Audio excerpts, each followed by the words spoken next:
Yesoka. Saka kana chero paunenge uri weka, chero uri mukomo unogona kuzvidikira kuti risipo ndingonayo. Unogona kukwira gomo rako weka naMwari. Rimwe racho kunyangwe ndataza kuenda geographically, mupamangu imomo moyo unogona kukwira gomo. Kanzwa kuti ndisipa. Tinashi. Hallelujah. Na unyaya panapa tataura nyaya yematsimi. Pane mashoko ataurwa pana John chapter 7 ekuti mweya mutsvene anga asati apiwa because Jesus was not yet glorified. Yesoka. When was Jesus glorified? Zvaanonamata zviya kuna John chapter 17 kuti chindi glorifyai akugadzirira kuenda after resurrection. Paano resurrecta oita ascension oenda. Proof yekuti Jesu aenda kudenga uko akano glorifywa ndekuti panyika akatumira mweya mutsvene. No reason why we must have the Holy Spirit. Hello? Proof yekuti Jesu kudenga akadii uko. He was glorified. Ndizvere. Hallelujah. Nezuro takataura nyaya ye anointing within ne anointing upon. Ndizvoka? Right. Now what about the purpose of the Holy Spirit in our lives? Number 1, to transmit the resurrected life. Acts chapter 2 verse 33. To transmit in you, to transfuse, to transfer, to transmit the resurrected life. Mweya mutsvene anozopiwa Jesu Kristu amuka kuvakafa. Ona nyaya iri panapa. Tina Mwari Baba, Mwanakomana, mweya mutsvene. Handitika mystery yekuti nanhasi matheologians vanogona kunesekana kuti i3 in 1 rikati 1 in 3 kana vanogona kuita debate remarapa huma rinotora makore because pane mystery iripo. But zvandoda ngokuti umenchene panapa, zvandoda menchene zvekuti Jesu achitaura kuna John chapter 14 anoti pari zvino ndinemi asi shortly I will be in you. Handitika achitaura zvichiverengwa kunana paanoita resurrection akasangana nana Clopas vachienda kuEmmaus. Handitika akataura navo vakasamuziva kuti ndiye. Paakazomedura chingwa ndobva vakarealize, ndobva vakavhurwa maziso, ndobva vamona ndiye, ndobva adisappear. Hello? Ukaenda kuna Mark warinopera zvinonzi he appeared to them in another form. Jesu akaramba achipupura kuti mweya mutsvene uyu ndiye futi Jesu. Anoti handizokusii muri mega, ndichadzoka. Arikudza chadzoka ndikamufota, omboti kamufota achauya, ozoti ndichadzoka. Ozoti mweya mutsvene ndingari mamuri, ozoti ndinenge ndiri mamuri. Hello? Unonzwa zvakanaka. But chiri kutransmitwa paanouya i-resurrected life. Chii chinombonzi resurrection? Handichakupinda muInsta next week inei. Resurrection is the greatest miracle ever in the whole universe. Jesu paakauya panyika akauya semunhu. Handiti kuti simba rakambopiwa Adamu, Mwari vakataura kuti simba renyika ndapa kumunhu. Munhu ndobva abirwa naSatani. But Mwari zvavataura nokuti havachinji, vati simba repanyika rinoshanda, ndiani anoshanda panyika? Munhu. Saka Jesus, God had to come as a man. Ndizvere? So that as a man he win a battle which Adam lost. So that kana zvawinwa nemunhu, Jesu ari munhu, odzosera vanhu zvavakatorerwa ari munhu, ozodzokerake kunoita Mwari but apedzerana nekudzosera vanhu zvinhu zvavo. Pana kusvika zvakutaura pana ndamatongo ndokuti zvakawandisa zvinoda kutaurika but Mwari anobatsira izvo nguva inenge izvo bedzi zvinobatsira chete key points. Handitika right. Saka vauya manje vari mweya mutsvene chavari kutransmita ichi i-resurrected life. Tiri kumboti chiiko apa? Mystery muna Matthew, Mark, Luke na John ukaverenga Bible zvakanaka hauoni panonzi Lord Jesus Christ zvakabatanidzwa. Kunze kwepanotaurwa history yekuti this is the genealogy of Jesus Christ. But pese paanoita mamiracle anenge achimbozi Jesus. Haasi tombori Lord Jesus, angori Jesus. Haasi tombori Jesus Christ, angori Jesus. Vanhu vachi Satani achiuya kunomuedza anomuti kana uri mwanakomana waMwari. The son of what? If you are the son of God, matombo achechingwa. Iye achipindura anoti zvakanyorwa zvichinzi men shall not live on bread. Anzvenga uruzvona. Satani akuda kumuita mwana wani waMwari. Akaita mwana waMwari haazogoni kutidzikinura nekutirwira hondo iyi. Iyi inoda kurwiwa nemunhu iyi. Saka iye aizviti son of man. Aizviti Jesus zvisina seinde, maingozi Jesus. Zvirimo muBhaibheri. Maingozi Jesus asina seinde. Ndosa kuna Matthew chapter 16 akuenda kunoroverwa anovabvunza mubvunzo unenge wakapusa usinganzwisi unoparidzwa. Nyaya yacho inonakidza seri kuparidzwa but vanhu vanoiparidza vanzwisi zvavari kutaura. Anobvunza kuti vanhu vanonditi ndinani? Vamwe vati ndimi John, vamwe vati ndimi Elia, vamwe vati zvikazi ko imimi magara neni 3 years munonditi ndinani? Ndobva padzimira vanhu ipapo. Ndobva Peter kuti thou art the Christ, the son of the living God, son of living God. Ndobva Jesu nyama neropa zvinambokurakidza nyaya iyi. Asi Mwari kudenga sine ndiyadi azarura kuti chi kuti you are Christ. Who is Christ? Christ is he who he becomes after resurrection. All right. Before resurrection is not Christ. It's a revelation. He shall become Christ. When he is Christ, he becomes the Son of God. This is not the Son of God. This is not the Christ. Nobody pakapinda akakunda rufu is the first one. Jairus daughter akaresuscitatwa. Nguva yake yakwana akazodi futi akastofa futi. Anditika uyu muchida uya hanzvadziyana nigenza neLazaro. Lazaro vakambomuresuscitata. Vanhu vaida tomuuraya futi vanhu. Nguva yake yazokwana yaLazaro vakamudi futi vakazomuuraya. Haisi resurrection. Resurrection muBhaibheri ihwani chete yekuti paakamuka Lazaro paakabuda akasungwa. Iye paakamuka akanyatsopeta piro yakakagadzirisa yega kuti ndamuka zviri fair. First miracle. When he resurrects, he becomes Christ. Because one chapter is the greatest limitation of humankind, which is death. Death is the greatest limiter. Ndosaka ukatukana nevarombo vanombotsamwa ndo vataura zvonda but vanozofarira kuti newewe uchafawo. Ndopanoita comfort yevarombo. Uziva kuti kumwe kwese utatadza kulimita but parufu unodini chete unofukama. Because it's the greatest limiter. But when he lived a life of obedience, Jesus, he, in dying and resurrected, he was able to break the greatest limitation, which is what? Which is death. The power that he used, not in the Bible, which is the power, the resurrected life, which is the Holy Spirit. The Holy Spirit is the power, the resurrection power. Sakanatana mwayamutsvene hatichafi tinorara asati chadini. Kana tsuria yazorira chiri mukati umu chinoiginaita kuora kunofuga kusaora. We have gone. Hello? Chinozikama sokubwera kwechi chazoitsanangura iko kubwera kweziso zvakawandisa Mwari ngandibasire. So when he becomes Christ anditika after resurrection, anoita 40 days Jesu wacho asati akwira. Vakazvivharira, vakavhara mawindo, vakavhara madhoo. Oti ari pakati pavo rugare. Kuti vatasoti apinda nebhabi hapana panopindikana. Am resurrected life. Okay. Am glorified body. Unozvinzwisisa manje. Anditika vanokati pako chipoko. Zvikanzi ndipe fish ndidye, muzwa kuti chipoko hachidyi nyama. Ndobva tiona mavanga angu muruzvona izvi anopinda pakavharika achisiya pasina kuvhurika pakangovharika. Anopinda through matter achisiya pasina buri pasina imprint.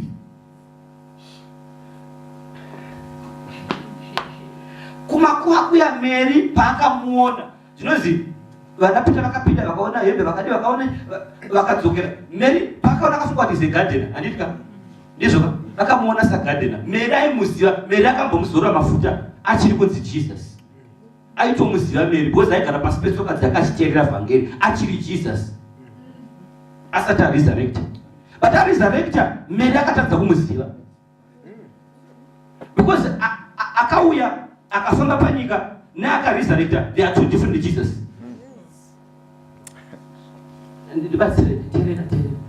They are one, but they are two. They are two, but they are one. And ukavatarisa Mary yazoziva kuti Jesu asati aroverwa, asati amuka naakamuka, ukavatarisa so vakasiyana zvokusiyana zviyani. Zvokuti Mary agona kufunga kuti ndigadheni haasi Jesus. Asi pakazonzi naJesu Mary akariyenda sati no. Ndakafunga kuti haasiri ndiye. Mary ndo pakazonyatsotarisa akaziva kuti asi ndiye. Vanhu ukanyatsotarisa futi unoda vakasiyana zvokusiyana zviyani. Vanhu ukatarisa futi unoda vakafanana zvokufanana zviyani. But akamuka naasati vakasiyana. Asi vakafanana zvokufanana zvokuti ukanyatsotarisa so unoti vakafanana. Vanhu ukatarisa futi vakasiyana pakuti asati amuka ainzi ari kuBheterehema vanhu vese vanofanira kuenda kunzvimbo kwaari. Vamwe vakatovhura denga remba yevanhu nekuti ndo maari asati amuka. But kana amuka izvozvizvi ari paGarden of Eden mutauni umo akazara mumachechi ari mutauni muruzvita zvakanaka. Izvozvo ari kuharara ari kumarondera nekuti akamuka naasina vakafanana zvokufanana zviya but vakasiyana zvokusiyana zviya. Izvo kuChina ariko kuno kwariko because when he is risen, when in the power of the Holy Spirit, he is here. Jesus is here. Jesus is here. Jesus is here. Ari kupi yanya ya resurrection usone. He can be everywhere at one time. Hello? Haachani between the death. Hello? Haachani between the time and the space. Not the resurrection life. We are not limited by time and space. Just one of Philip, as president of the eunuch, atomune another city. It was only Uncle Sita, my generation, Yenu, Yahu glory. They would have won you don't even need a ticket in a decade. And this is remember when I exit. Where a question, just said to play this any testimony or Akakanabu name is city. Is it resurrected life? Hello? Do you know the movie Mabonzo? Papa mtaka kumera shukuru, papa sina chino. It is resurrected life. Haina limitation. Do simbali no puwa namu ya mchene. Urukona rezo zili dangerous za uno itaka na wana mu ya mchene. Urukona rezo zili dangerous no sikana nema demonic religion. Kuti usambova namu ya mchene. Usasana za mosia. So kuti you become atomic. You are an atomic bomb when you have the Holy Spirit. Because you are unlimited. And to think about Jesus. Those are my poor episodes or my episodes. I tell Muti Jesus Christ, I Muti Christ Jesus. Huh? If any man is in Christ, Jesus is now a new creature. As long as if any man is in Jesus Christ, it happened. It happened. We are seated in heaven in places in Christ. Eu amo não chama para não para Jesus na Cristo, não chama Jesus Cristo. Lá fora na sua ali. Let's just conclude. Cannot see if any man is in Christ Jesus. Paulo comes to Jesus, who gets into who? Jesus comes into you. You are not yet in. Ndoshaka kuchinesa kuita new creature. Wapeza kumchira Yesu because wapeza kumchira Yesu ndio mwana jishanda ndingoni ndio sandishi kodi. Nikuti hausati wapinda mna Yesu akapinda mauli. Because you need to receive him, then you get in Christ who is in you. Because the Bible says, abide in me and I in you. Colossians 2:16, since you have received Christ, walk in him. Zamamu gamuchira amukati, imi mchipinda mukati make muchifamba muri mukati, ma Jesu ali mukati menyu. Vakawanda vakamugamuchira but vafambi and they are not in those. That's why we are failing. We are seated in heavenly places in Christ Jesus, but they are not in Christ Jesus. He is in you, but you are not in him. Although he is in you, are you in him? He who is in you.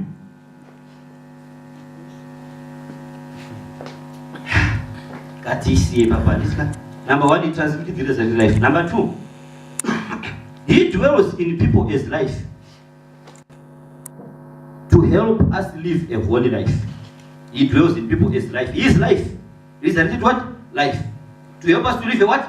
because anoti Holy Spirit. Holy kurati mutsvene. Nokuti ari mutsvene anofarira zvitsvene. Anodya zvitsvene. Anoona zvitsvene. Anopfeka zvitsvene. Hapana chadaira manje. Hello? Mamuvi yake matsvene. Hello? Music yake nekuti mweya mu. Saka wazonowina umwe mweya unofarira zvinhu zvisiri zvitsvene. Ozati mweya uyu hausi mweya mu. Anoona zviri so easy. Wako mweya unofarirei? Mweya murudzi. Number 3, he empowers you to remove contradictions in your life. He empowers you to remove contradictions. Itaurwa naPaul zvanoda kuita zvanoti Bible inotaura kuna John chapter 20 kuti Jesu paakazviratidza kuvadzidzi azvirakidza kwavari zvonzi pane murume wananga asi pano Thomas anga asipo. Wamunhu wa Bible chitaura Thomas angadi asipo. Ndobva Thomas auya kuzoudzwa nevamwe kuti tatomuona tikatobata maoko ake. Thomas ndobva kana ininiwo ndisinawo kubata imabatiswa kai. Imurandi believe imabatiswa indisina kubata. Aro ndo imwe nzara yatinofamba nayo muna Mwari kuti vamwe vari kunamata vanooneswei because handigonuswa panevo yavandisina kuona zvavakaona. Vachifamba vanogona kuduzva kuti Mwari but ndinobati pamba panevo yanosva kuti handisi kuda kuudzwa nyaya navachifamba ndoda kuona zvavakaonawo. I need the same experience. I need of the same. Vakangonduza chete ndinogona kuencourageka ndiri panapa pa ndangobva panapa pfungwa dzangu go back to default setting. Saka ndoda kuona. Halo, saka Thomas, yes munomutenyu doubting Thomas senge iwo usingadauti but Thomas he was genuine kuti varume nyaya iri panapa imabatiswa ini yangu inoperwa ndadini ndabata zvamakabata. Unongonakirwa nokuti vanhu vaMwari ende tinovakomborerwa navo chemerwa kuti chamakanakidza chadambuka chii. Ini ndo nzara yangu ndiri kuziva secret yangu. Vanhu vaMwari vakandimira pamberi panapa mweya wangu unosenza kuti pane zviri umomo zvandisandava nazvo. Zvinondipa shungu kuti Mwari ndinakidzeiwo cheumwari chamakamupa kana zvichiita kuti muzvitaimuze manditaimusai but ndiri kudawo chaakabata. So Thomas is very genuine. Bible not 8 days later, Jesus came. Not 5-1.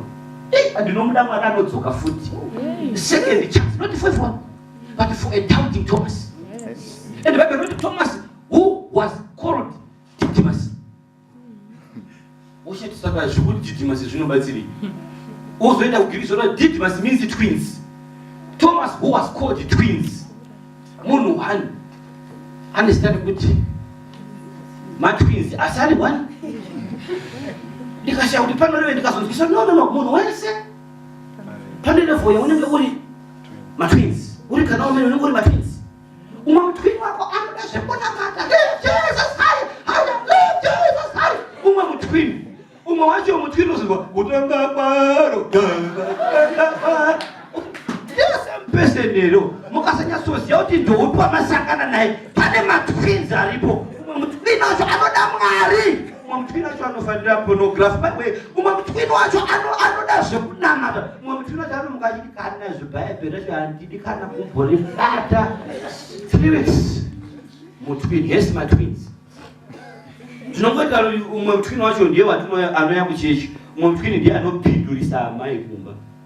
Kanzwa achipindurira namai vake.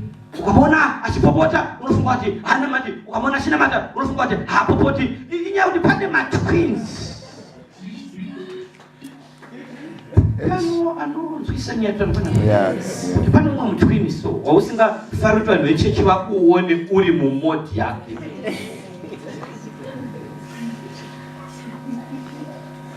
Kuna mutwini ari kudzwa vhangeri ari kukomborerwa asi pano uchingosvika kumba umwe mutwini akuti movie iyaya ndichazoidzima but ndinoda kuona full ndikupedzisira mutwini. Saka Thomas who is called Didymus ane makontrol but Jesu pakati anotaura navanhu vese akati Thomas bata. Achipedza kubata Thomas akaita confession inochisa akati my Lord and my God. Jesus is God. Kubva ipapo zvinonzi Tomasi akanofira kuIndia ukachifira Kristu. Angabatiswa evidence. Matwins akapera, macontradictions akapera. Andikuramba kuti pane level yaunofamba nemacontradictions. Ndakafambawo. Asi pane paunozwa kuti the more I walk in the Spirit of God, the more my contradictions apera. Moyo wangu ukati ndotsvaga Mwari. Unozwa kuti moyo unoda. Mukaisa kutonga kwako pane chinoramba. Aro, gospel music chache. Kune mwe music iyi gospel iri kunzi gospel. Yekuti ukairidza apa haina matiki, inoda kutodzimwa. Mweya unoziva chaidzo. Indakataka kuda sifo makabane ndiri kwamutare ndisingambozi kuti kana nami Jesu zvinorevei. But mweya wangu waiziva nokuti mweya unoziva kuti this is anointed. I may fail to explain or describe it, but when I get it, I sense it because something in me. Hamusina ma contradictions. Azvichatyisi kundisiya ndega. Andiwani zvisina basa. Azvichatyisi. Azvichatyisi kundisiya ndega. Painternet handisina shungu nekuona. Zvisina basa. Matwins apera. Saka zvinoda Mweya Mutsvene kuti matwins adi apere mauri nemandini. Pana ari kundizwa muno. Mwari ngaandibatsire ndi shungu dzangu kuti tisvike patinopedza takatsira mwe munhu. He gives us power to see the invisible. John chapter 14 anoti nyika haizombondioni, but imimi kuchandiona. He opens our eyes to start to see another spiritual realm. Iri different from this one. Ine mamwe maziso emweya nemasenses manyowani. Ma-spiritual senses anomuka kana munhu azvarwa patsva. You can smell demons. Ndikunyaya pane munhu wamwari. Anoziva vanonhuwa self-control. Pana pari kunhuwa mademon. Imwe nguva wanamata ugonzwa pari kunhuwa perfume. Uri mugomo kusina kana munhu uzwa kuti perfume is the fragrance of God. Confirming. Hello? Munhu zvakanaka. Nzeve dzemweya dzinonzwa kuti Mwari ane zvaari kutaura. Ndiri mukombi. Ndikufamba kwanamba. But Mwari anogona kutaura zvinhu newe. Mwari anogona kutsiura wati ndawataura wafarisa. Unosara kuzodzoka kuti chinditsvagirai pekunohwanda ndiconfess. Nokuti Mwari vadi hautombomiriri service kuti uzoendwa kuservice uzotanga confession. Isu takabora muri mumba unotaura word out of 10. Mwari vati my God. Ndawataura. Musi ndakataura word kune mukadzi wangu. Ndazoda kuti Mwari baba sorry zvazina Mweya Mutsvene. Hauna kutadzira ini. Ndavatadzira but vakati hauna kutadzira ini. Zvinoreve? Go and apologize. Zvakaoma semurume. Kuhambulika. Kuti I am sorry. But I regulate marriage yedu ndiani baba? Mweya Mutsvene. Saka uchimuda mu relationship yauri kupinda. Kunonzwa kuti sister vane uremu vana Mwari sister. Hello? Ndikuti sister avana Mwari. Ndiri kucollege ndichitsvaga Mwari pane vamwe vakaimba unozwa pamwe uyu achizoimba so ndichiparidza so achiimba so ndichiparidza so. Kumorova piro Mwari kuti no haasiri. Ane weakness iyo yausingadi. Wasara wakaita heart broken naMwari kwete nemunhu. Usina kuenda kunodza mwana wamunhu ndinoku. Nekuti Mwari Mutsvene hadini asiri. Unoda Mwari anozevezera every time. Unoda maziso emweya anoona zviri beyond zvinoonekwa nevanhu. Saka ndakambozviedza akada unozodza munhu asiri area. Kuzosvika Mwari vati Mwari haaoni sezvinoona chi. Ende problem yenyu pakupfimba nekupfimbwa vanhu vari kuzodza vana area. David ari kumafuro. David anosara uya wakazodza area. Wane nhumbu yematwins yaarea kunoko. David osinokonezonzwisa kuna kuti munhu uyu ndiye munhu wandaida uyu. But watopedza wakatoti until death twazipat. Is a disaster kufamba kunyika yanhasi usina Mweya Mutsvene. Because dzakanakadza macounterfeit akawanda. Saka udaona neziso remweya unoziona kuti munhu ndiye uyu. Ndozvakataurwa naMwari izvi. Kana zvisiri zvosiya Mwari vane the right one for you. But maziso ako anoonei emweya. Pane zvinhu tusibwe tikambakolo na mai tinogona imwe musi zvedu tinoroterana hope dzimwe chete. Ndarota achipo ndino ndarota chipo. Warota chide ndarota exactly tinogona kupedzeserana hope. Two becomes what? One. Kana takuti ngatinamata kana takadaona mata hakuna zvinozombomira mota ayochipedza mani kunamata. Alo? Because unoda munhu wekuti mukamazofamba zvese zviri physical attraction zvapera izvi. Unoda munhu anoramba achiziva kuti this is my soulmate, this is my prayer mate. Alo? Tinodhonzerana giya romweya. Iyo purpeti nevanogona kundichinja ndoona kugara pasi akandichinja. Zvakanakawo. Sikunodosiso rinodini rinoona kwete zvinoonekwa nevanhu kuti ushamwari ende wakanunga uchishekwa maoko nevanhu but wanhunga munhu asinganamati. Kune zvakawanda zvinoitika mumarriage, kunouya hondo. Halo, vamwe vanobva kumusha kwavasati vadzikinurwa, vane zvikwambo zvinodya vana, mwana wokutanga achifa, wachitu achifa. Will you be able to stand the pressure if you don't have spiritual eyes? Saka kuda mweya mutsvene anotibatsira kuti kosi inoitwa neisingaitwi ndeipi. Halo, rimwe gore ndine vana kwamutapako 1999 hondo yamuka college chikoro boarding kuna zvikunamata muri masatanisi maraka ndoda kurakidza simba rangu kuvakuru vechikoro. Vana vakunonyora O level ne A level. Unongoziva kuti ma-SU ndo anocharakterizwa kunzi ndo kunoenda madofu kuma-SU. Vanhu vanofira sereki, vanhu vanonamata sereki, vanonamata because vanozoita vadi. Mwari akaunza mapepa in visions zamani sati vatanga. Geography first question siltation 5 marks. Vanhu vangu vaisipoterana pepa vachinyora maanza richiuya rakadaro. Rapedza kuuya ndobva mwapuwa profesa chekuti endai munoudza mukuru wechikoro kuti vana vedu vekuCU chipo anoyane 9 subjects English A, Geography B, yakati C, yakati zvakati. Uyu wene level ari kuenda 13 points, uyu ari kuenda 14. Ndobva anyorwa pepa zvikanzi OI kumukuru wechikoro. Kana izvi zvisina kuitika by January moziva kuti zvese zvatatichitiswa izvi madhimoni. 2000 January marizasi ndobva uyu. Vakafara vana senior teacher anga ari weSDA. Vakafara kuti right tida kutora maresults nekachipepa kayaka. Tarisa uyu 13 uyu 12 pakaperera nharo. Mweya mutsvene anovhura maziso.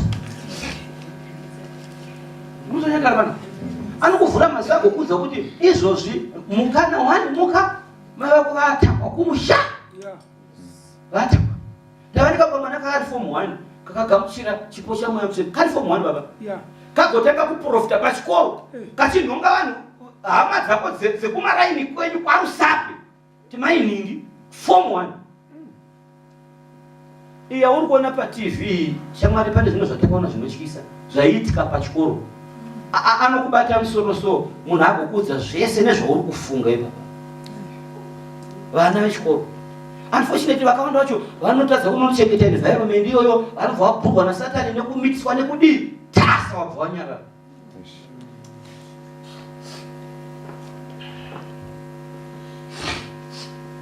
Hallelujah. Hallelujah. Thomas anditika, he gives you power to see the invisible. Anditika, kune zvipo zvamweya. He gives you power to minister in spiritual gifts. Kune ma-gifts, kune ma-ministries. Romans chapter 4 ine ma-ministries about 9 ena aripo.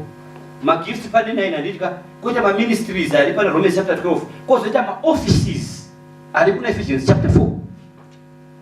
Ma-gifts ari pane 1 Corinthians chapter 12 anditika. Iyo itori nyaya yega inotodawo semina kana mwedzi tichitaura nezvayo.